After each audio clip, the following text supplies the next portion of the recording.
Steve Mignani here for Asseter Auctioneers' Great Texas Mopar Horde Auction Event with item number 224, a 1969 Dodge D200 Club Cab 3/4 tonner. Now, something cool about this one is, of course, the nice clean grille. This tire is just wired in place. This was probably used to push another car. That's what that's all about. Vintage wire here. But under the hood, we have got something cool. There it is, the 383 two-barrel, 280 horsepower. This was an air-conditioned truck. Power brakes, big drums, power steering. But again, big block power in these trucks is pretty uncommon. Beyond that, as we go around to the driver's side, we will see pretty clean fenders. Now on this one, the inner fenders up here are in really nice shape, no holes. These are classically full of rust back east, but here in Texas, not so much. This is looking good here, but up here we, of course, see body putty. That's probably accident repair, and it's not that thick. I mean, the magnet's sticking, so it's less than, a 1/16 of an inch or so. So that's a good sign. So a little bit of filler here, again, not because of rust, because of a dent.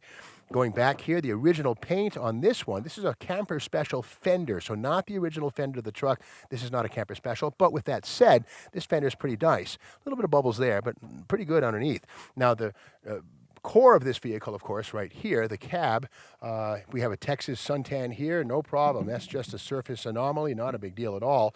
Down low, some dents, yeah, and the rocker is a little punky right there. And again, you can get reproduction parts here, no problem. But the nice thing is there's no filler here. That's all honest first-generation rust, as it were, with no putty to hide anything. But the big thing here is the club cab. Here it is, a four-door cab.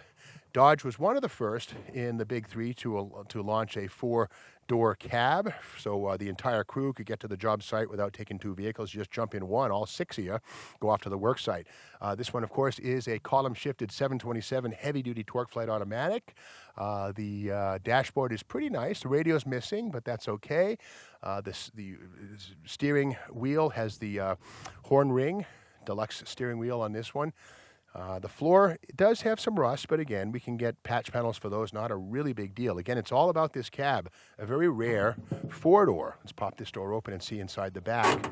Yeah, pretty good. A little bit of rust down here on the footwells, but again, this stuff is readily available in patch panel form, reproduction stuff. The swept lines, which were built between 61 and 71, do enjoy a strong aftermarket support presence. So getting parts for these things is not the big deal that you might think it is. The bed is a short bed. It's a 6-footer. Again, the wheelbase on this is taken up mostly by the cab, but again, here's the 6-foot bed, nice and solid. No rust. This is just surface pitting right here. That's not even rust. It's just where the road dust ate away at the paint on the leading edge. No big deal. Big Dana 60 rear axle, full floating. It's a 354 according to the trim tag, so 354 gears inside of that Dana 60.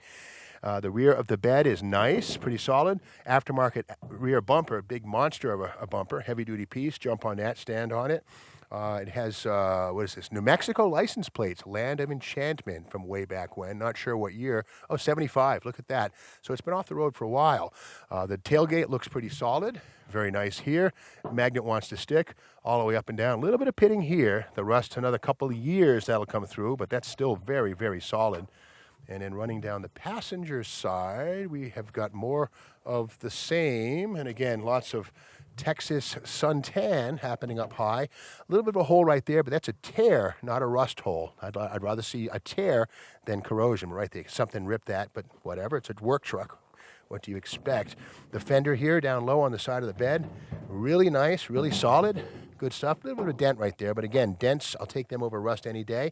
Again, the club cab with its 4 doors. Magnet sticks real nice down low here. Door doesn't want to open, but a little bit of crust going on down low. But aside from that, all the hard stuff is here. The roof and all that stuff. So inside, we take another peek, and there is the full-width foam padding, new for '69, as government safety standards began to become more strict and stringent. The floor on this side looks pretty good. A little bit of rat droppings there, or mouse droppings, whatever that is, but underneath that looks to be pretty sound metal. There's a little bit of a hole here in the footstep area. You know, and again, this stuff is to be expected. The truck is over 50 years old after all.